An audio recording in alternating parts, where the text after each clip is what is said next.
Vamos, que se vea la alegría del Señor, vamos. Vamos todos pasando. Vamos a darle gloria a su nombre. Con los cantos, con la danza, con la alegría.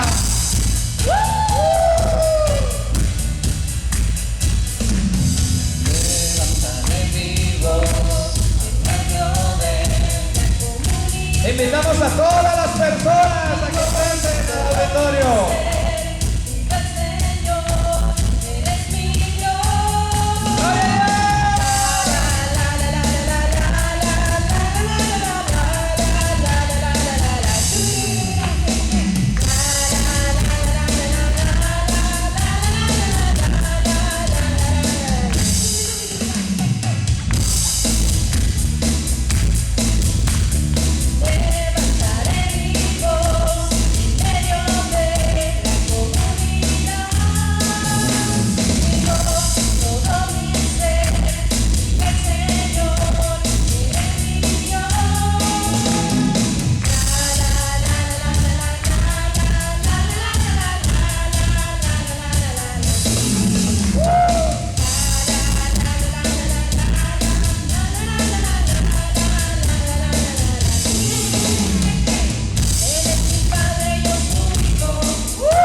Esos de Los Ángeles, que no se diga que vienen cansados. ¿Dónde están los de Los Ángeles? De arriba Los Ángeles, California. De arriba Tijuana. Y que viva México.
Fuerte el aplauso al Señor.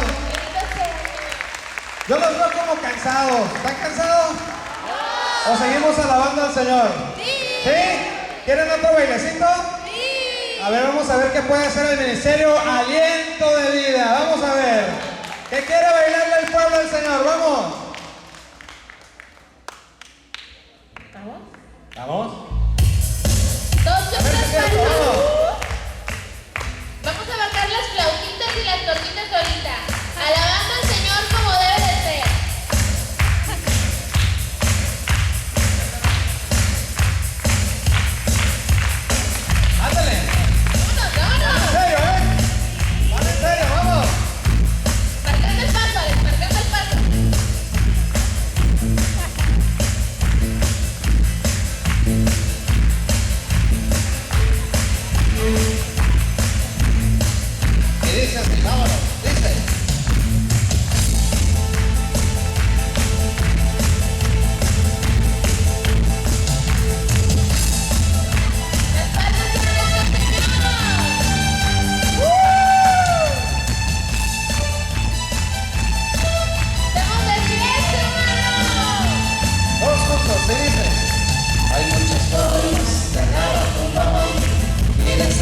aplauso al Señor, fuerte. Fuerte, hermano, fuerte es nuestro Señor.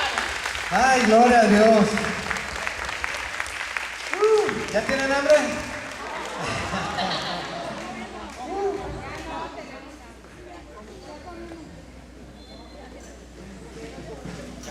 Gloria a Dios. Muy bien. Gloria a Dios. Fíjense, hermanos, que hoy, aquí en la ciudad de Tijuana, si gustan tomar asiento un minutito, aquí en nuestra bella ciudad de Tijuana, que hoy lo recibe con mucho amor, con mucho cariño, en el nombre de Cristo lo recibimos, estamos preparándonos para un acontecimiento histórico aquí en nuestra entidad, y esto es el 5º Congreso Eucarístico Nacional.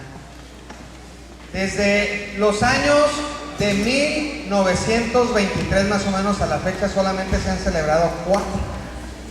Así que esta generación, en la primera semana de octubre, del 5 al 9 de octubre para ser exacto, tendremos la gran bendición de que aquí en Tijuana se reunirán obispos, sacerdotes, religiosos y religiosas y laicos para meditar, para reflexionar, pero sobre todo para vivir un encuentro con Jesús Eucaristía.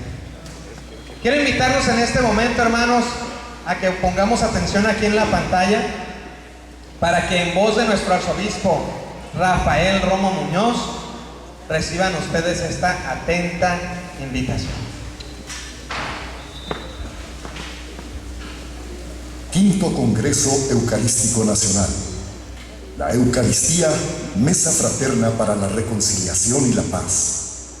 Denles ustedes de comer. Muy queridos amigos y amigas, nuestra arquidiócesis de Tijuana los saluda y los bendice.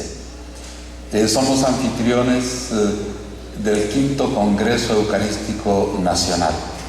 Nos sentimos realmente muy honrados porque se nos ha distinguido con este honor. Seremos pues anfitriones de este gran congreso.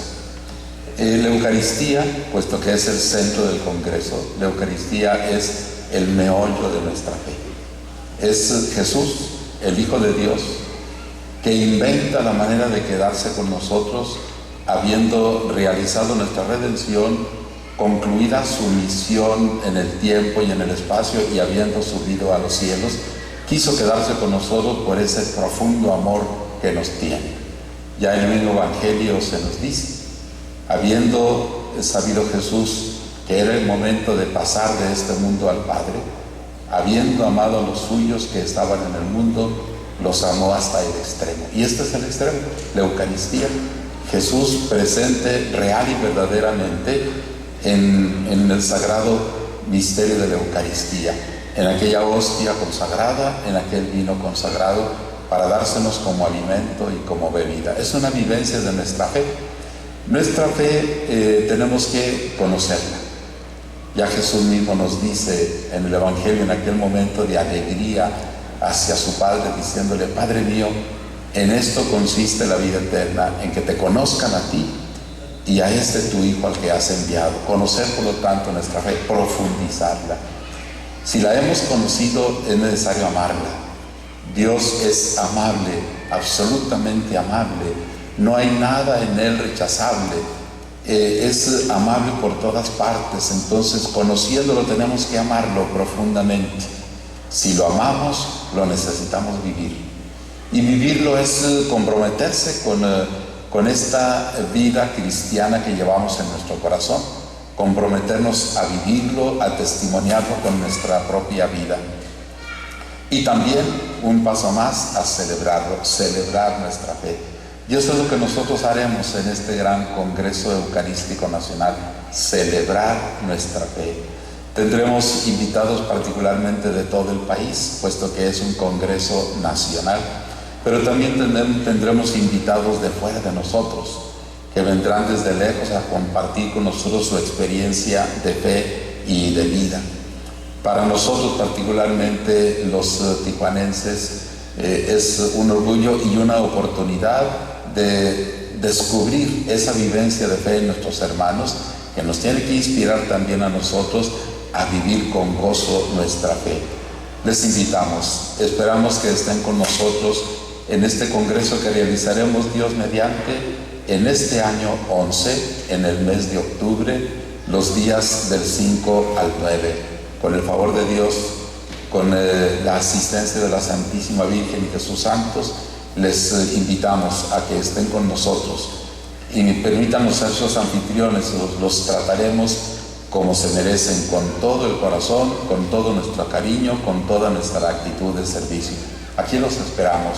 Gracias. Quinto Congreso Eucarístico Nacional. La Eucaristía, mesa fraterna para la reconciliación y la paz. Denles ustedes de comer. Un fuerte aplauso a Dios nuestro Señor. Pues nuestros hermanos que vienen de aquí de los Estados Unidos están cordialmente invitados a compartir con nosotros esta gran bendición. Sabemos que Dios derrama su bendición con la Eucaristía para todo el mundo.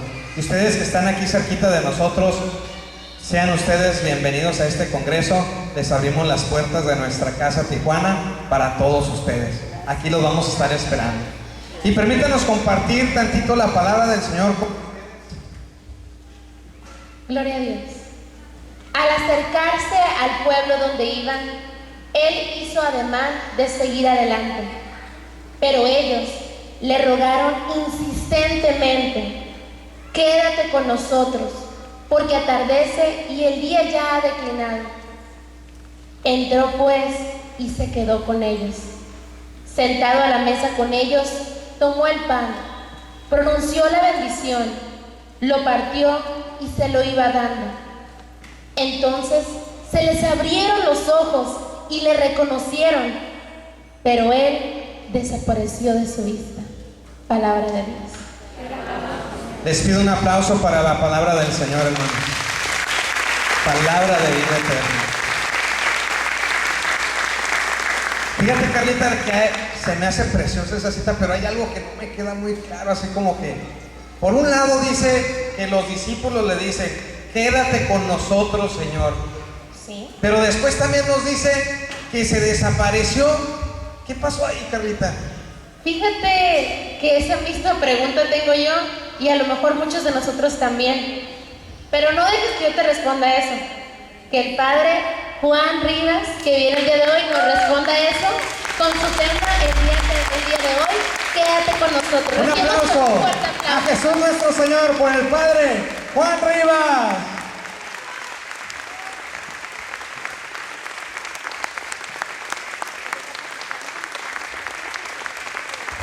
Muchas gracias. A ver, pues, ¿necesito los dos o nada más? Bueno. ¿Este funciona? ¿Sí?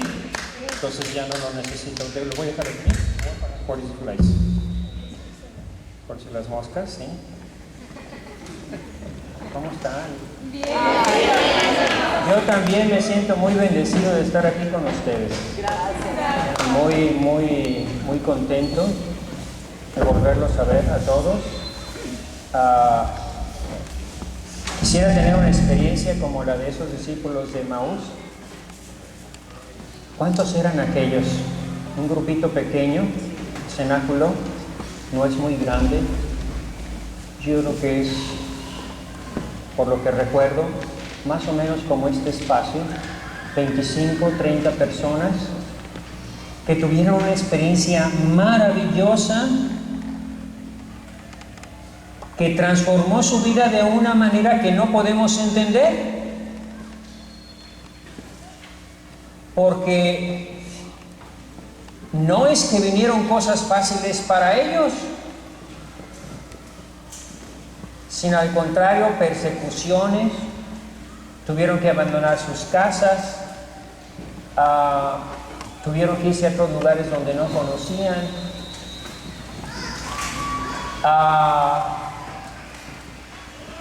algunos los echaron a las fieras, otros perdieron todas sus propiedades. ¿Quiénes eran esos? ¿Qué les sucedió en ese encuentro con Cristo? Que parecía que estaban en el mundo y sin embargo ya nada les entristecía, nadie les angustiaba, que si me quitan la herencia, que si se me quema la casa, que si me roban el carro, que si no tengo trabajo. Había algunos que decían, pues si ya ¿para qué trabajamos? Si ya va a venir Jesús. Ya ni querían trabajar, ya querían que viniera Jesús. Y ahora nos espantan con que ya viene Jesús. Parece como que no hemos tenido nosotros esa experiencia de Emaús. Así que vamos a pedirle a Dios que nos conceda a todos, a mí y a ustedes, esa experiencia de Emaús, de manera que nada nos pueda quitar nuestra alegría, nuestra paz, nuestro gozo, ¿verdad? Vamos a pedirle a Dios, así que nos vamos a poner de pie, vamos a pedir al Espíritu Santo. Recuerden que el Espíritu Santo es eso, gozo, alegría, paz. Es una alegría que no es de este mundo, que es más paz que alegría. Lo importante no es estar contentos, sino estar en paz con Dios. Esa paz que Dios dio a sus discípulos se la vamos a pedir, que nos la dé a todos nosotros y que el Espíritu Santo nos dé sabiduría para que esta no sea una plática más, sino sea una experiencia de Emaús. Quédate con nosotros. Quédate con nosotros. En el nombre del Padre, del Hijo y del Espíritu Santo. Amén. Ven, Espíritu Santo. Llena los corazones de tus fieles y enciende en ellos el fuego de tu amor. Envía tu Espíritu Creador. Oh Dios, que quisiste ilustrar los corazones de tus fieles con la luz del Espíritu Santo, concédenos que guiados por este mismo Espíritu obremos rectamente y gocemos siempre de sus consuelos. Por Cristo nuestro Señor. Amén. De nuestra Madre Santísima, la Virgen de Guadalupe que nos acompaña, le decimos: Dios te salve María, llena eres de gracia, el Señor es contigo. Bendita tú eres entre todas las mujeres, bendito es el fruto de tu vientre, Jesús. Santa María, Madre de Dios, ruega por nosotros pecadores, ahora y en la hora de nuestra muerte. María, Madre de gracia y Madre de misericordia. Cristo Rey nuestro. Venga tu reino. Virgen prudentísima, María, Madre de la Iglesia. Ruega por nosotros. En el nombre del Padre, del Hijo y del Espíritu Santo. Amén. Amén. Bueno, usamos mejor. Me parece muy bien. Vamos a ver los dos. Que todo quede grabado muy bien. Bueno, voy a dividir mi plática en dos partes. Primero les voy a dar la plática. Y después, pues dado que nos encontramos con muchos amigos aquí, algunas cositas de mi experiencia ahora como misionero. De hecho, no vine vestido mal hoy, porque debería de venir con guaraches y guayabera y pantalones de mezclilla, así visten los misioneros allá. Entonces vengo mal vestido, así que les pido disculpas por venir, pues así. Porque los misioneros allá andamos en guayabera, así para que cuando me vayan en guayabera me digan: ¿qué le pasó con su traje? No, pues que ahora yo soy misionero, estoy en las misiones, allá en la selva, evangelizando a los indígenas, los güeros que andan, que ni están taparrabos, ya ni siquiera traen taparrabos ahora los indígenas allá andan. En mis tiempos todavía usaban taparrabos, pero ahora andan. Bueno, de eso hablaremos después. Vamos a la plática, que es muy hermosa. Me van a disculpar, voy a estar un poquito pegado al papel al principio, después me voy a desprender un poco. Yo creo que todos nos damos cuenta de que estamos viviendo una época muy difícil. En todos los campos, por ejemplo, en Estados Unidos, los inmigrantes están pasando por una crisis. Nos sentimos menos a gusto, menos aceptados, más perseguidos. Falta de trabajo. Y también en México también nos sentimos igual, más inseguros por otras circunstancias, por la violencia, por los crímenes. Los periódicos también hablan de crisis económicas, de caída de los empleos, de crisis de empresas. nos trae mensajes de terremotos, de tsunamis que antes pues sucedían y nos enterábamos. Ahora cualquier desgracia que pase en el mundo, pues como que nada más las desgracias son noticias. Por eso es muy importante volver a la alegría de estos discípulos de Emaús. Incluso la ciencia está anunciando también desgracias de profecías que el sol que va a estallar o que va a traer una radiación, que va a cambiar el magnetismo de la Tierra y que va a haber oscuridad y 3 días de tinieblas. Ahora parece que se están volviendo más religiosos los científicos que los profetas. O sea, todo parece anunciar desastres. Esto nos puede hacer creer que estamos peor que antes, que este siglo está peor, y la verdad no lo sé, a lo mejor sí, a lo mejor no. Por eso quiero comenzar con un poema, que fue uno de los primeros poemas que me aprendí. Creo que tenía 13 años cuando me lo aprendí.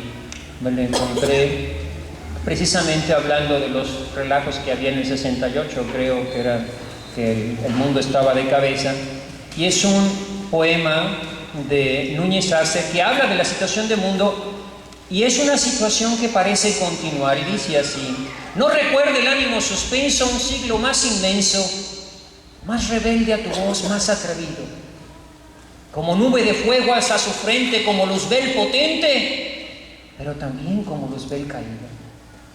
A medida que pasa y que investiga, es mayor su fatiga, es su noche más honda y más oscura, y pasma al ver lo que padece y sabe. ¿Cómo en su seno cabe tanta grandeza y tanta desventura? Como la nave sin timón y rota, que el ronco mar azota, incendia el rayo y la borrasca mece, en piélago ignorado y proceloso, nuestro siglo coloso, con la luz que la abraza, resplandece. Y está la playa mística tan lejos, a los tristes reflejos del sol poniente se colora y brilla. El huracán arrecia, el bajel arde, y es ay muy tarde para alcanzar la sosegada orilla. ¿Qué es la ciencia sin fe? Corcel sin freno, a todo yugo ajeno, que al impulso del vértigo se entrega y avanza sin cesar y nunca llega. El huracán arrecia, su ley oculta y misteriosa infringe, en la lumbre del sol sus alas quema, y no aclara el problema, ni penetra el enigma de la esfinge. ¿Quién es el hombre? El enigma de la esfinge. ¿Quién es ese animal que camina con 2 patas y después con 3, primero con 4, después con 2 y después con 3? Ese era el enigma de la esfinge. ¿Quién es ese animal? ¿Quién es? ¿Para qué estamos aquí? Sálvanos, Cristo, sálvanos si es cierto que tu poder no muerto. Salva a esta sociedad desventurada que rueda al profundo abismo, acaso más enferma que turbada.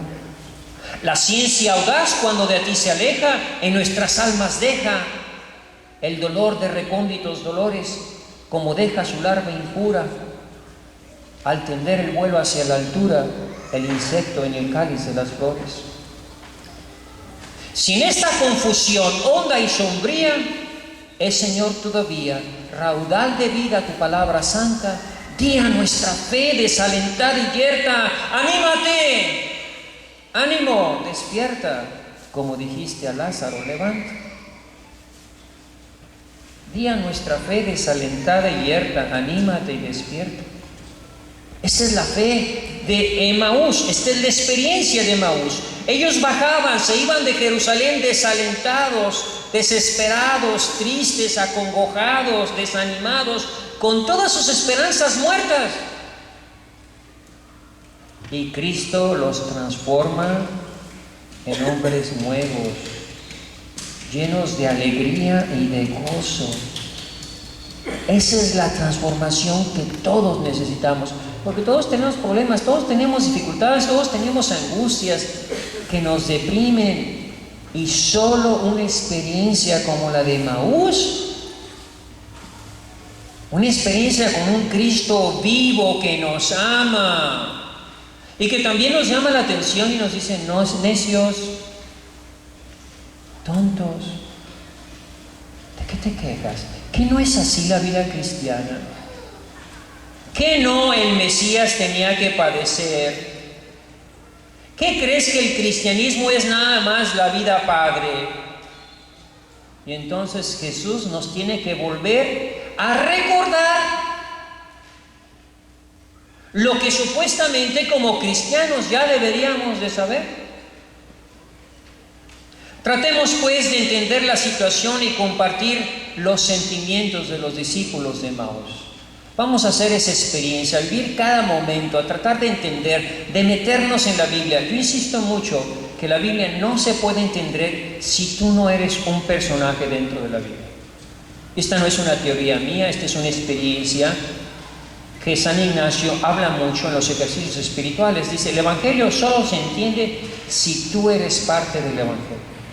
Es decir, si Cristo está predicando las bienaventuranzas y tú no eres uno entre la gente, no hueles el pasto, no admiras el sol, no escuchas a lo lejos la palabra de Jesús, no escuchas el rumor de la gente, a ti no te va a afectar el Evangelio,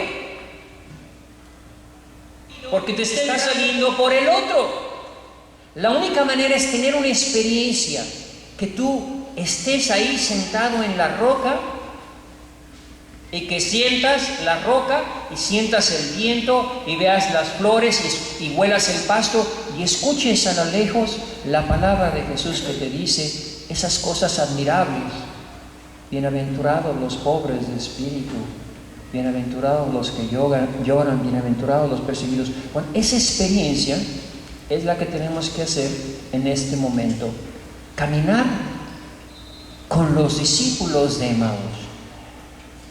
Sentir lo que ellos sintieron, vivir esa situación, compartir sus sentimientos. ¿Cuántas experiencias hermosas habían vivido y contemplado al lado de Jesús? Cleofás y su amigo le habían oído a Jesús hablar del reino de Dios, de la vida eterna. Habían escuchado las bienaventuranzas, la parábola del hijo pródigo los había hecho llorar. Cuando escucharon la historia del samaritano, habían decidido comprometerse toda la vida a hacer el bien a los demás, a los necesitados. Cuando Cristo multiplicó el pan, se habían llenado de alegría y de esperanzas en que el reino de Dios se iba a establecer definitivamente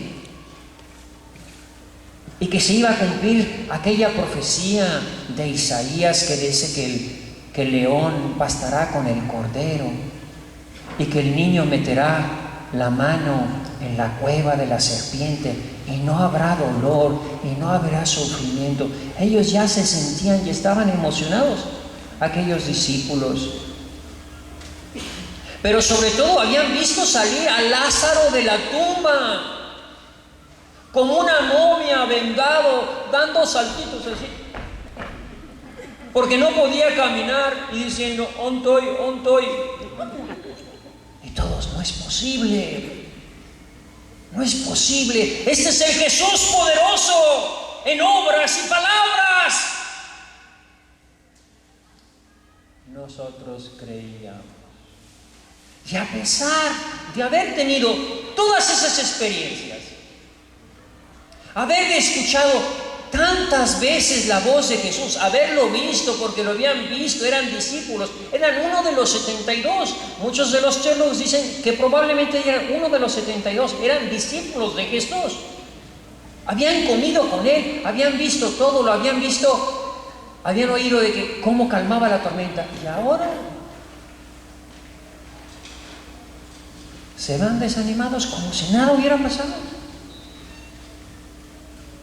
Y eso nos puede suceder a nosotros. Tenemos un conocimiento de Jesús, del catecismo, de la iglesia, pero es un conocimiento vago, no es una experiencia. Y si yo no tengo una experiencia de Jesús, simplemente mi cristianismo no se puede vivir a fondo, y menos en una situación como la describe este señor Gaspar, en un lugar donde se ha perdido la fe, donde la ciencia sigue nada más presumiendo que ya puede destruir y matar más gente. Se meten al internet, ponen laboratorio de Livermore, buenas noticias, Estados Unidos ya ha desarrollado una bomba más poderosa, nos vamos a ahorrar mucho dinero, porque esta bomba nueva de Livermore de hidrógeno ya puede, con una sola bomba podemos destruir todo un país, ya no necesitamos 500 bombas. Esa es la buena noticia. Ayer todavía meten al internet BBC News, nuevo misil nuclear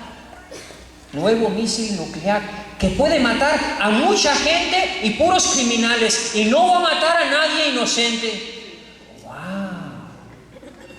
Así lo dice, así, exactamente como lo estoy diciendo, esta estupidez. Métanse a BBC News, satélites que matan más gente, pero ya no van a matar civiles. Ah, qué caray, mira tú nomás. Orgullosos, presumidos de que ya tenemos más poder para matar gente. Cultura de la muerte. ¿Cómo no vamos a estar tristes? ¿Cómo no vamos a estar deprimidos si ignoramos al Señor de la vida y nos abrazamos a la muerte?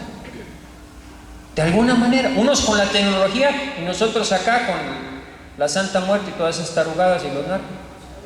Pero en definitiva es lo mismo, es la misma enfermedad en todo el mundo. Aquellos discípulos de Emaús conocían a Jesús, habían escuchado a Jesús,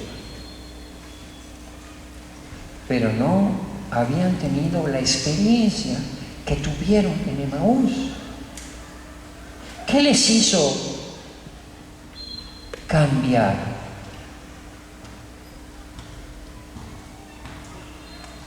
A nosotros también nos sucede que después de haber vivido un cristianismo alegre, sencillo, cuando éramos niños, cuando hicimos la primera comunión, quizá pasamos por una etapa donde perdimos la fe, cuando fuimos jóvenes o fuimos a la universidad, o les ha sucedido a tus hijos, o quizá hemos vivido un matrimonio muy bonito los primeros años y después ese cielo se convierte en un infierno. ¿Por qué sucede eso? ¿Por qué sucede que muchos sacerdotes que emprendieron el camino llenos de entusiasmo ahora viven aburridos, fastidiados e incluso molestos con la iglesia y la congregación que antes amaban? ¿Qué ha pasado? ¿Ha cambiado la iglesia? ¿Ha cambiado Jesús o han cambiado ellos? En otras palabras, ¿qué sucede? ¿Por qué la luz del resucitado ya no nos calienta? Ya no nos ilumina. Quédate, Señor. Quédate, Señor, porque oscurece, porque se hace noche. ¿A qué se debe? Que estos apóstoles, después de haber tenido esa experiencia de Cristo, de su predicación, de sus milagros, de haber, a pesar de todo, porque lo vieron con sus propios ojos, ahora se van desanimados. La sombra de la cruz. No quieren saber nada de Cristo crucificado.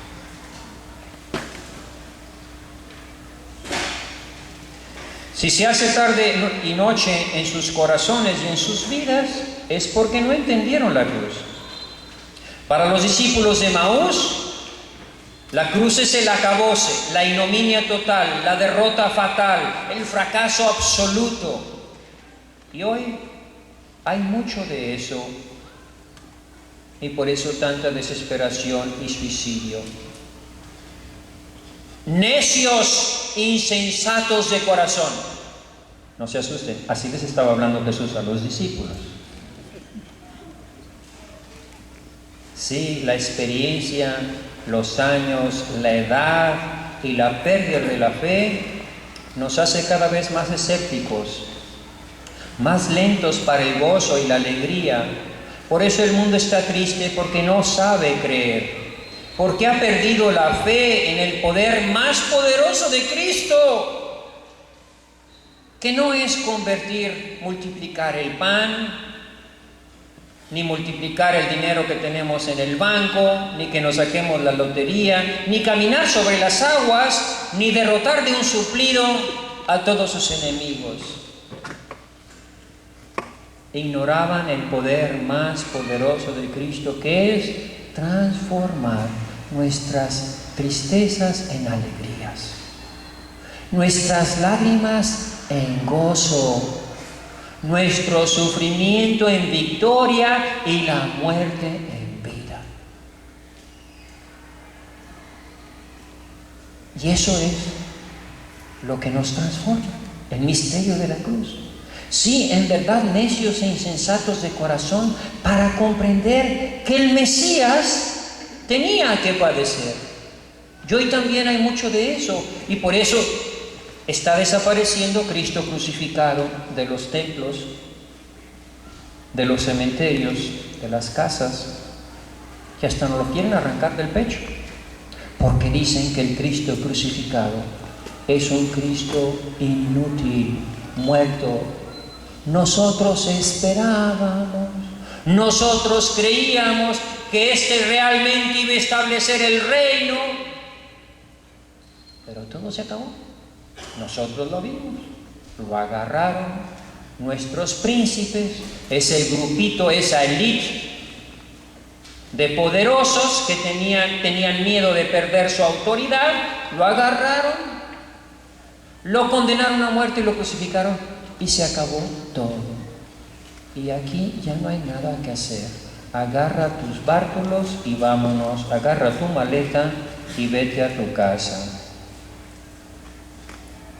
¿No era necesario que Cristo padeciera y entrara así en su gloria? ¿Hemos entendido nosotros esto? El hombre no lo entiende. El Papa precisamente en su libro Jesús de Nazaret habla de esto. Ni siquiera los teólogos lo entienden. Dicen que Cristo crucificado fue crucificado porque era un revolucionario que traía una revolución y la revolución fracasó y murió en la cruz como protesta. Otros dicen que era un piadoso judío, un buen predicador, pero que fue incomprendido y la cruz fue la incomprensión, la muestra de la incomprensión del mundo. Eso lo dicen teólogos de Tubinga. No entienden. No entienden la cruz. Entonces, y eso es lo que están publicando en todos, ¿la van a entender los demás? ¿Qué significa la cruz? ¿Qué significa? ¿Por qué era necesario que Cristo padeciera y entrara a su gloria? El Papa en el libro responde, hay dos teorías sobre esto, dos corrientes o dos pensamientos católicos, no los otros que dicen que es el fracaso o el Cristo revolucionario protestando, no. Dice, son dos las razones. La primera, dice el Santo Padre, cuando era cardenal, en su libro tercera parte de la Introducción al Cristianismo. La primera es, en la Edad Media, según Guillermo de Canterbury, como el pecado había sido una ofensa infinita, Dios necesitaba que la reparación fuera infinita. El hombre no puede dar una reparación infinita, por tanto, el Hijo de Dios era el único que podía dar a Dios una reparación infinita. Por eso era necesario, dice Guillermo de Canterbury, que Cristo muriera para pagar por nuestros pecados, para compensar a un Dios ofendido. Y el Papa dice, eso no está muy claro. Aquí hay otra razón, y es la razón cómo explicaban la cruz los primeros cristianos. Es el cardenal Ratzinger, no es el Papa el que está hablando, es el cardenal Ratzinger. Dice, los primeros cristianos se fijaban más en Cristo que en la cruz. Y por eso a Cristo lo representaban como crucificado, pero sin cruz. De hecho, si ustedes alguna vez tienen la oportunidad de ir a Roma y van al Trastevere, hay una iglesia que se llama Santa María Trastevere. Esa iglesia tiene más de 2000 años, o por lo menos casi 2000 años.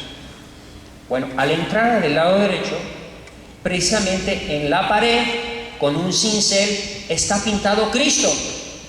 Pero nadie nota que es Cristo porque no tiene corona de espinas, no tiene las llagas en sus manos, sino se ve un señor con una túnica blanca, vestido y con los brazos abiertos.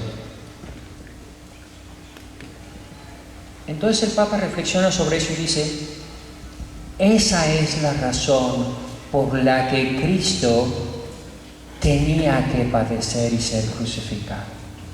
Cristo en la cruz no está nada más sufriendo un castigo tremendo y reparando la ofensa a Dios, nos está enseñando a vivir. ¿Cómo se es feliz en la vida? ¿Y cómo se es feliz en la vida? Abriendo los brazos así. Abran sus brazos todos. Y después los cierran y dicen: Jesús te amo. Jesús te amo. Y los cerramos.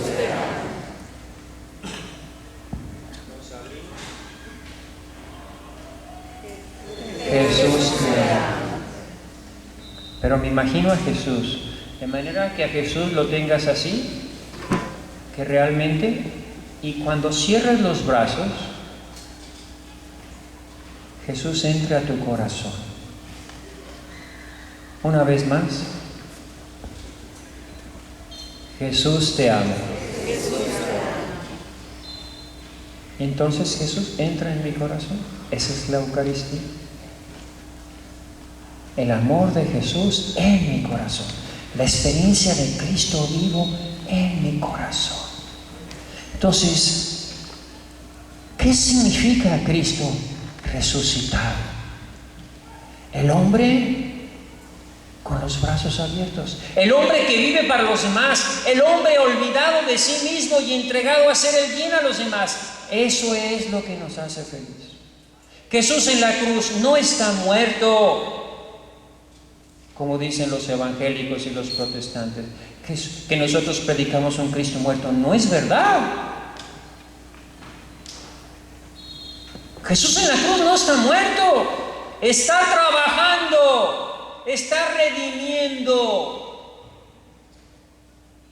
Le está dando al ladrón el cielo, el perdón a sus enemigos. Está entregando a su madre a su hijo y su hijo a su madre. Nos está dando la iglesia y está entregando su espíritu al Padre. Nos está enseñando cómo ser felices, cómo vivir, olvidándome de mí mismo y viviendo para los demás. Por eso no somos felices, por eso hay tanta tristeza, porque somos egoístas y nada más estoy pensando en mí mismo. Y Jesús nos enseña que el verdadero hombre, el nuevo Adán, es el que vive con los brazos abiertos y con sus labios abiertos en oración a Dios y con sus brazos abiertos en servicio a sus hermanos. Qué hermosa reflexión del cardenal Ratzinger. Qué hermosa reflexión. Indudablemente que lo usa con unas palabras mucho más precisas, mucho más elevadas, mucho más hermosas. Pero eso es lo que nos está enseñando. La cruz pues no es muerte sino vida. Cristo no está muerto en la cruz, sino nos está redimiendo, perdonando a sus enemigos porque no saben lo que hacen, dándole el reino al ladrón, entregando su espíritu a su Padre. Observa cómo Cristo siempre está pensando en los demás. Eso es lo que nos quiere enseñar desde la cumbre desde la montaña y desde el trono de la cruz cómo ser felices.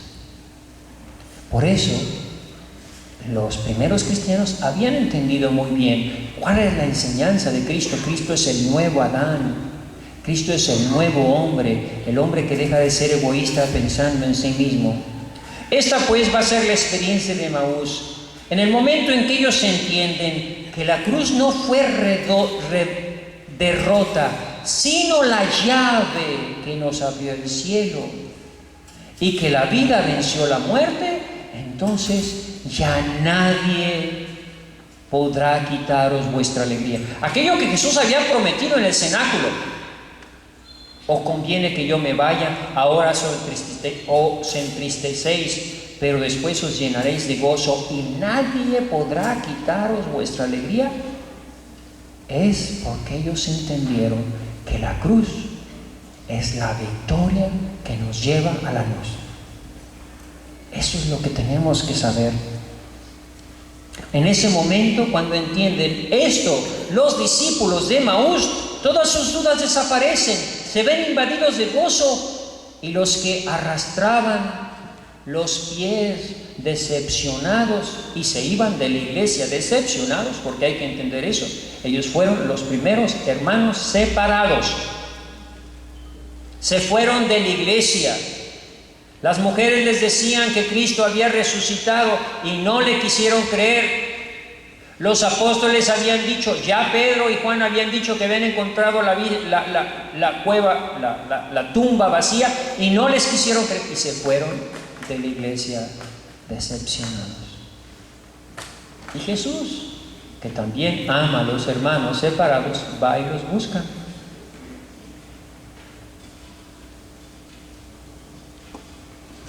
Y aquellos que se iban decepcionados ahora corren en medio de la oscuridad hasta aquel cuartito lleno de luz donde estaban los hermanos unidos, donde está Pedro y Juan y las mujeres. Allí en el cenáculo, en aquella pequeña habitación del segundo piso, es donde Cristo se hace presente en cuerpo, alma y divinidad. Es en la iglesia de Cristo donde encontramos a Cristo presente. Ahí se encuentran a los hermanos y a Cristo. Y por tanto, esa creencia de que yo puedo ser católico o cristiano arreglándome a solas con Cristo es falsa. Incluso lo vemos aquí en Emaús. Porque Judas, ¿quién era? Judas es el hombre solo. Él siempre pensando en sí mismo y en sus intereses. Y aquí la única diferencia es que estos iban juntos, eran dos. Y Jesucristo lo había dicho, donde están 2 o 3 reunidos en mi nombre, ahí estoy yo en medio de ellos. Y por ser dos, y por seguir juntos, y por vivir en comunidad, aunque era una comunidad reducida a casi a nada, ahí se hace presente Jesús. Jesús no se hace presente a los egoístas, a los soberbios, a los orgullosos. Eso no le gusta a Jesús. Entonces, esta es nada más la introducción para recorrer el camino de Emaús. Vamos a ver como en una película cada una de las etapas. Voy a tratar de ser lo más breve posible, pero porque hay que darle muchas vueltas a estas cosas, pero vamos. Primero, ¿cuál es la situación de los discípulos? Imaginémoslos apenas saliendo de Jerusalén. Acaban de cruzar las murallas. Los discípulos de Emaús creen que Jesús está muerto, pero en realidad está vivo. La muerte es la derrota más grande del hombre. La muerte destruye todo aquello que el hombre sin Dios, por lo que el hombre sin Dios se mueve. El placer, el dinero, la fama, la riqueza. Pero sobre todo destruye lo que es el don más grande que Dios nos dio, la vida. Así que con la muerte de Jesús murió también su esperanza, una esperanza de un reino en este mundo. Muchos hombres viven así, sin esperanza, sin alegría, porque ignoran o desconocen la victoria de Cristo.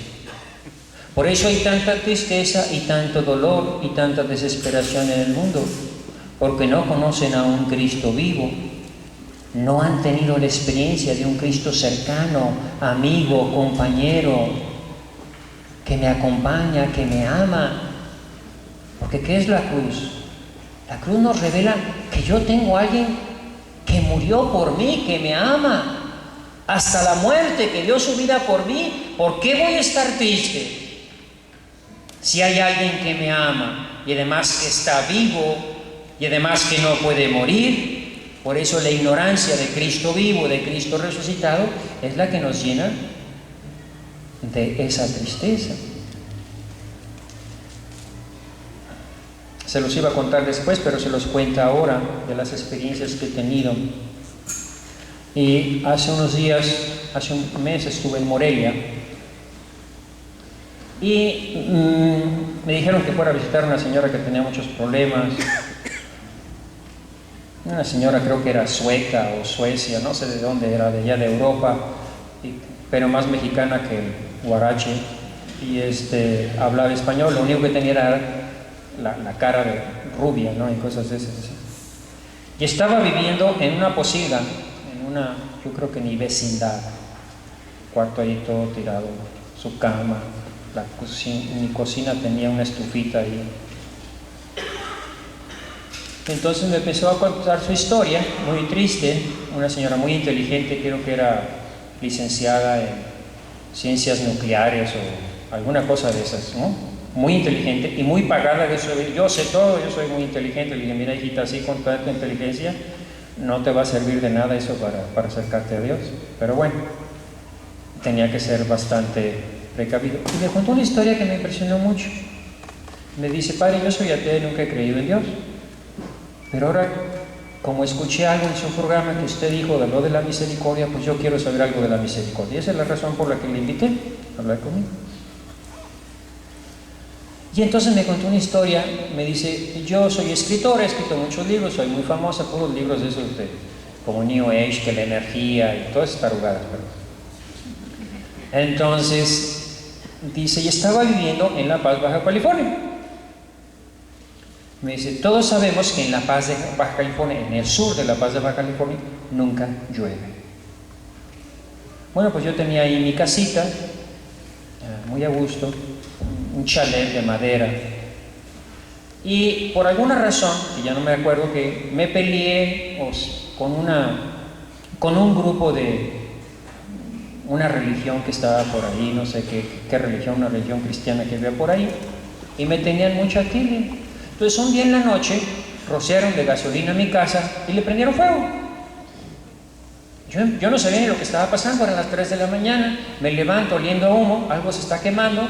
Salgo para ver qué es lo que se está quemando y resulta que toda mi casa se está quemando. Pues salgo corriendo afuera y en ese momento se me ocurrió decir, Señor, ayúdame, si existes, si hay alguien arriba, ayúdame, Señor, pero se me está quemando la casa. Dice, yo empecé a rezar a ese Dios que ni conocía y de repente empezó a llover y se apagó el fuego de mi casa.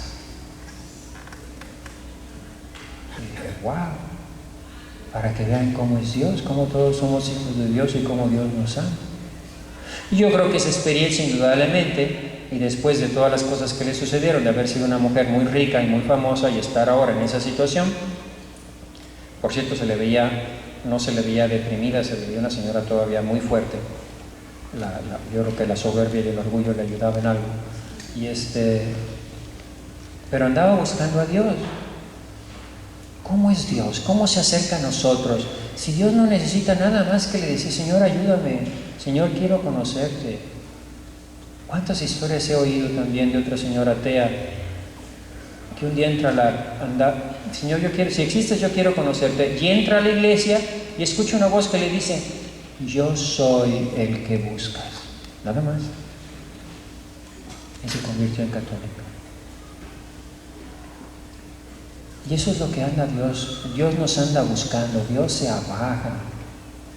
Yo no sé por qué Dios tiene que hacer eso, nada más porque nos ama, porque ¿qué no es suficiente con que ya haya bajado del cielo y se haya hecho niño por nosotros y haya vivido con nosotros y haya muerto. No, parece como que todavía Dios tiene que andar mendigando nuestro amor. Y todavía inventa, como decía el obispo, ese gran invento de la Eucaristía, y tiene que mendigar nuestro amor. Cuando debería ser al revés: Señor, quédate con nosotros. Porque está muy triste el mundo, porque no te conocemos, porque no te amamos, quédate con nosotros. Así pues, si tenemos esa experiencia de un Jesús, si hablamos con Él, la vida se convierte en gozo y en alegría, en medio de los trabajos y las dificultades. Pero no, Cristo no solo está vivo, sino está vivo después de la muerte. Es decir, la muerte ya no es un castigo, sino el paso necesario hacia la vida eterna. Ya sé cuando me muera a dónde voy. Y la otra vez me dio mucha tristeza escuchar a una señora, era un testimonio escrito, no estaba hablando con ella, que decía: es que si me muero no sé a dónde voy. ¿Y por qué no sabe a dónde va? Porque nadie se lo ha dicho. Porque nadie le ha hablado de este Jesús. Por eso es tan importante la Eucaristía, porque nos quita el miedo a la muerte.